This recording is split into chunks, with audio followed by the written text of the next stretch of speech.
So I was going through the Mass Effect 5 teases, and yeah, I know P7s, here we go again. But this time around, I noticed a connection between the teases and unanswered mysteries and questions from the entire series, like with the dropped dark energy plot from Mass Effect 2. During Tali's loyalty mission, we discover a star that's aging way faster than it should be, which is a problem the series never really followed up on. But now, this Mass Effect 5 concept art is showing stars in very similar states, unstable, dying, and behaving completely wrong. The dark energy plot is clearly not finished yet. And if we look at all these other questions, like what happened to the Geth after the Reaper War, how the Asari recovered after Thessia's fall, and so many more, most of these plots appear to be continuing. Not brushed over, but being revived from where it last left off. And it's not just the Milky Way mysteries that's making a comeback. Mass Effect 5 is teasing Andromeda's biggest secrets being answered too, like who the Benefactor is, the origin of the Jardaan, and the one mystery that I think is way bigger than we think it is, what's going to happen with the Quarian arc. When you combine all those teased mysteries with the wild questions BioWare themselves asked on N7 Day 2023, it starts to feel like something bigger is going on. It feels like all these plots that have gone unanswered for years are finally going to be answered in Mass Effect 5. So let's dive right into the first mystery that Mass Effect 5 appears to be answering. Is the dark energy plot returning? Like I just mentioned, we first saw hints of this plot during Tali's loyalty mission in Mass Effect 2, when she investigated a star that was aging way faster than it should have been. And the reason why the star was aging too fast was because of the Geth. They were using dark energy to accelerate the life cycle of Dolan for some unknown purpose that Tali never discovered. Now obviously, this was supposed to connect to the larger story of why the Reapers existed. Former lead writer Drew Karpyshyn actually planned for biotic dark energy and excessive relay use to be accelerating the end of the universe, which would have meant that the Reapers were harvesting advanced civilizations to find a solution to this dark energy crisis. In terms of plots, it would have been way better than the strange Leviathan and Catalyst plot we did get. Unfortunately though, that plot didn't pan out since Karpyshyn left during Mass Effect 2's production. But now, the dark energy plot appears to be making a comeback. This Mass Effect 5 concept art by Marco Iazzi has shown us stars in extremely similar states to the one Tali was investigating. There's clearly massive star instability, and even signs in other concept art pieces of stars stealing energy from nearby ones. And the biggest dark energy plot confirmation of them all was when the executive producer for Mass Effect, Mike Gamble, liked Kayla Elizabeth's tweet about her excellent Dying Stars video, which is a very specific thing for Gamble to acknowledge if the dark energy plot was completely abandoned. So putting all these pieces together, it's starting to look less like a coincidence and more like a revival of one of the biggest mysteries in Mass Effect. And if that mystery really is being revived in Mass Effect 5, then the galaxy Shepard saved might be facing a very different kind of threat in the next game. I'm pretty sure one of the biggest mysteries in Mass Effect Andromeda will actually connect to this particular returning plot thread. But we'll get to that mystery later. For now, let's go into another mystery that specifically Mass Effect 3 left hanging, which was what exactly happened to the Geth. Depending on the choices players made during the trilogy, Geth history can look very different. In some playthroughs, the Geth are wiped out during the war with the Quarians or the Destroy ending, and in others, they might be more prosperous than ever before. Putting the endings aside though, for the vast majority of players, the latter outcome is what most players chose. According to Legendary Edition statistics, around 80% of players actually achieved peace between the Quarians and the Geth, which leads to one of the most emotional moments in the entire series, Legion's sacrifice. Legion, the answer to your question was yes. I know, Tali. But thank you. Keep us alive. After helping Shepard broker peace, Legion uploaded the Reaper code to all Geth, allowing them to evolve beyond simple networked programs. For the very first time, they began thinking and acting as true individuals. And right before Legion dies, it says something incredibly important. Instead of referring to itself as this unit, he finally says, I. A tiny word, but a massive moment for the entire story of synthetic life in Mass Effect. And despite all the many choices we could have made to prevent that moment, it looks like the mystery of the Geth's fate is continuing along Legion's journey. We're now seeing the Geth wearing clothes for the first time, a clear indication of individuality. So once again, one of the larger mysteries after Mass Effect 3 with the Geth is being definitively answered. Regardless of our choices, there exists some Geth that are self-actualizing even further, continuing the same plotline that Legion began in the Trilogy. But not every plotline from the Trilogy had such a definitive conclusion. Like, for example, the mystery of what happened to the Asari after the fall of Thessia. There are preparations to make, continuity of civilization to consider. I never thought this day would come. When Thessia fell in Mass Effect 3, it wasn't just another battlefield in the Reaper War. It was the fall of one of the oldest and most advanced civilizations in the galaxy. A race that had spent thousands of years guiding galactic politics suddenly found itself completely upheaved. No matter what choices players made during the Trilogy, the damage to Asari civilization was immense. But what's interesting is that some of the Mass Effect 5 concept art appears to show massive Asari engineering projects now underway, like this one here. Enormous space elevators like this are stretching from the planet's surface likely all the way into orbit. And this same swooping architecture matches the same designs from Thessia and early concept art from Mass Effect 3. So very likely, these space elevators we're seeing now are a result of what happened to the Asari during the Reaper War. Many Asari worlds after the Reaper's devastation were left polluted and heavily unstable, and we're seeing now that races are wearing masks on what's likely Asari worlds. So instead of returning to the same powerful civilization we knew from the Trilogy, the Asari in Mass Effect 5 might actually be in the middle of rebuilding their society. They might be forced to travel from planetside up into orbit due to the vast pollution present, which we also see in this illustration featuring an Asari on the side of this building. What's very likely Ilium, due to the same style of buildings being present, has a mysterious red haze covering the cityscape. So across all Asari worlds, the most ancient race in the galaxy is likely entering an entirely new era of pollution and rebuilding, which naturally leads to the next major mystery after the biggest war the Milky Way had ever seen. Now that the Asari are no longer in a position of strength in the galaxy, which race is going to succeed them? I think Mass Effect 5 is already answering that question pretty definitively, with one race in particular: humanity. We face our enemy together, and together we will defeat them. When Shepard gave that speech during the final battle of Mass Effect 3, humanity wasn't yet the most powerful species in the galaxy, but through the Alliance's coordinated war effort, Earth became the center of the final push against the Reapers, and humanity proved something the rest of the galaxy hadn't fully realized yet. When everything was on the line, humans were the race willing to unite everyone else. And after the war, that leadership carried forward into the rebuilding of the galaxy. We saw that the Citadel ended up staying above Earth, connected to London with a space elevator. And now, in Mass Effect 5, we're seeing what looks like a location on the Citadel, based on how diverse the races in this illustration are. We have new races we haven't seen before, but also Krogan, Salarians, Turians, Asari, and most plentiful of all, humans. We'll chat later about this Angara here in a bit, but it's fairly clear that this is likely showing us a citadel that's still above Earth. Something that's really funny to me is how there's a jellyfish in the corner here,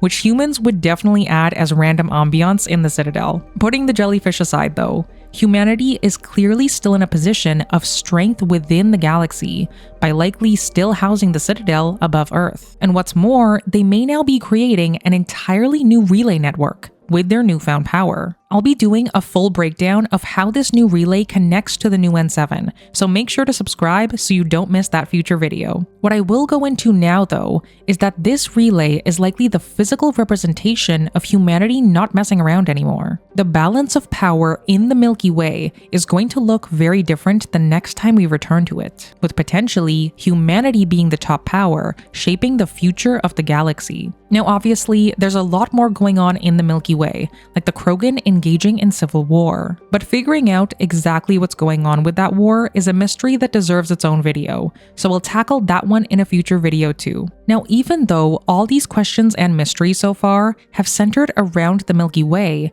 it's actually Andromeda that has far more juicy mysteries. And very crucially, some of the biggest mysteries in Andromeda were unanswered for a reason, unlike the ones from the trilogy. When 3 of the games in a series are interlinked in a massively sprawling trilogy, naturally, the majority of the series' mysteries will be tied to that trio of games. And of course, in telling a story on that scale, some plot threads will inevitably be dropped, like Tali's dark energy plot, while others will be left open-ended, with no clear answer, like where each race left off after the Reaper War. Clearly, at the time, these plot threads were either left to die or to be answered at an arbitrary future date. But there's a few mysteries in Mass Effect Andromeda that are different from this. They aren't just unanswered mysteries. They were intentionally left unanswered, with a clear design to be revealed at a specific time. Questions like, who was secretly funding the Andromeda Initiative from the shadows? And who were the ancient builders in the Helios cluster,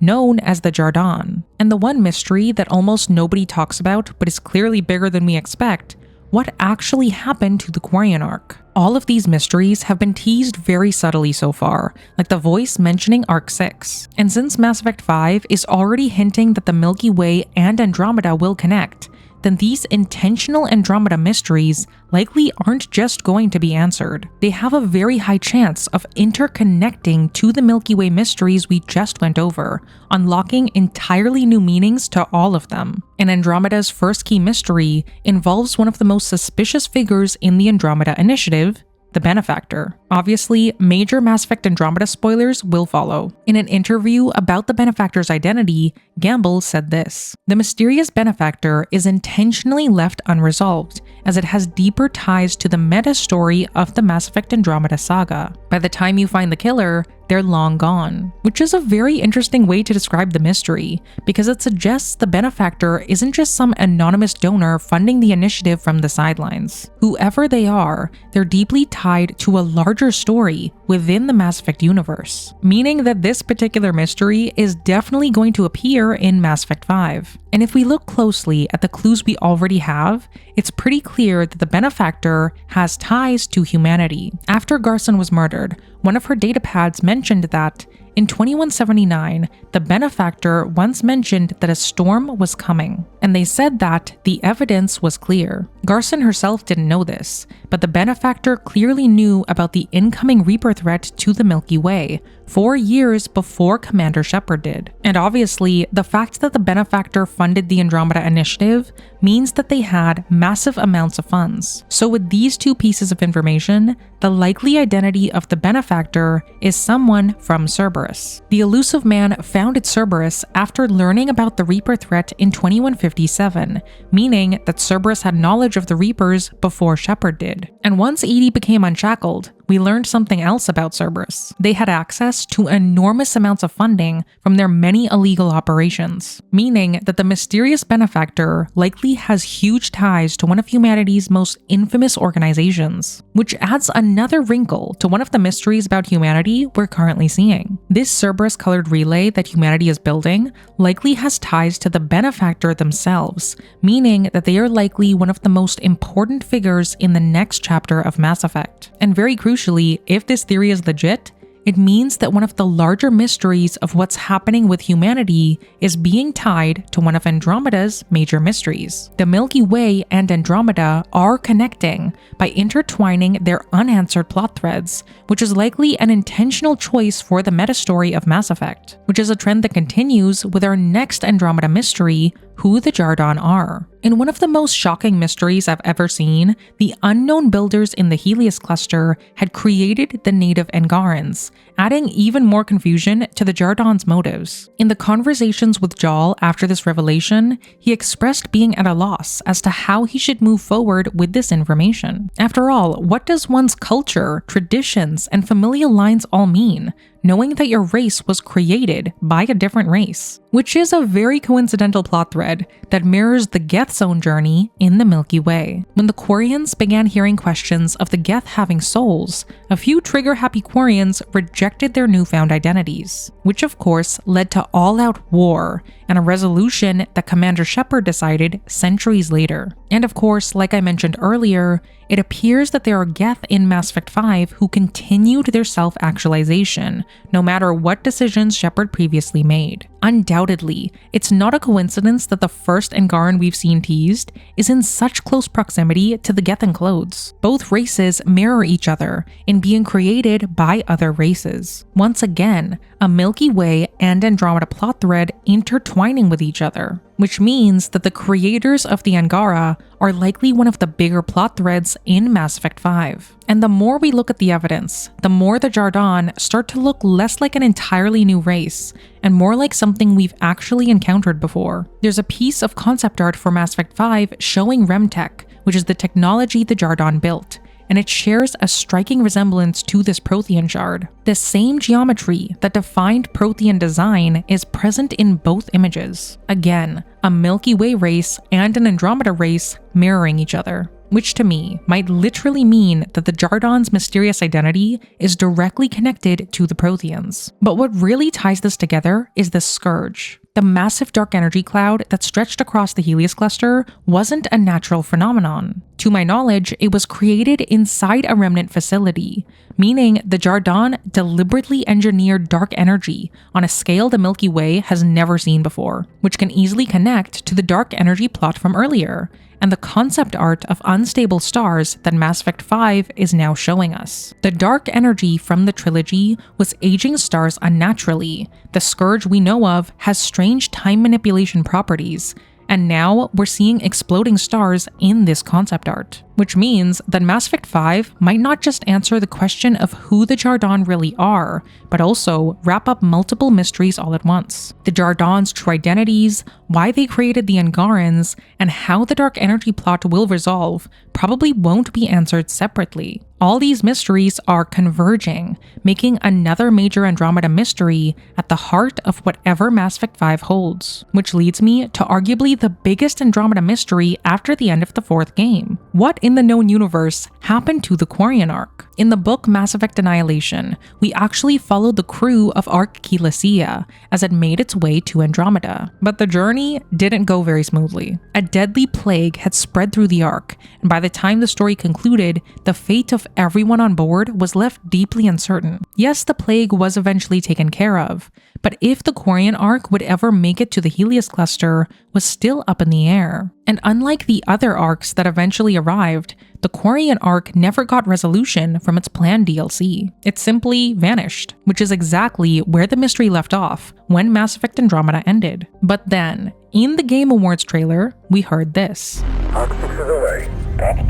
It's such a quick moment, but it's one of the most loaded lines out of every tease we've gotten so far. Because if you look at all the Mass Effect 5 concept art and illustrations we've seen, Quarians are almost completely absent. And I don't think that's an accident. The lack of Quarians feels deliberate, like BioWare knows exactly how much weight their return carries, and they're saving it. So however the Quarian arc finally shows up in Mass Effect 5, it likely isn't going to be brushed over content. It's probably going to be one of the bigger reveals. And speaking of reveals, there's one more layer to all this that I think changes how we see everything we've just gone over. And it comes directly from Gamble and BioWare themselves in this very specific blog post from N7 Day 2023. Now in this post, Gamble didn't just provide teases. He asked questions. Specific, deliberate questions that he clearly knew would set the fandom on fire. And the first one hits immediately. What happened to everyone you know and love in the games? And when you look at the N7 Day 2023 illustration,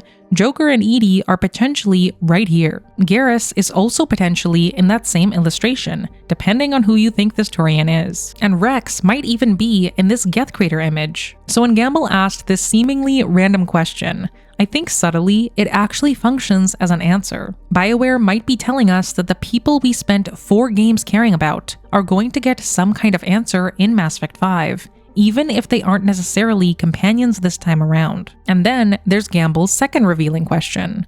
Who really died? Which is such a ridiculously loaded question. Why bring that up unless the answer actually matters for Mass Effect 5's story? Maybe it refers to Shepard? Or maybe it even refers to someone like the Elusive Man? It's clearly an important question, otherwise Gamble wouldn't have dropped it on us. But as to whose death might be reverted, is anyone's guess. After that bombshell second question, Gamble outdid himself with the third one. Who had kids with whom? Which implies a time jump of at least 5 or so years from the end of the trilogy. And of course, to add more chaos to this question, we've seen members from the Tempest crew more than anyone else. This is very likely showing us Ryder, which makes sense with an Angaran being so close by. So if Gamble is asking questions about who had kids with each other, while Andromeda crew members are clearly in the Milky Way, then the timeline for Mass Effect 5 is officially in timey-wimey territory. Can Mass Effect 5 have both kids belonging to Trilogy companions and the Tempest crew at the same time?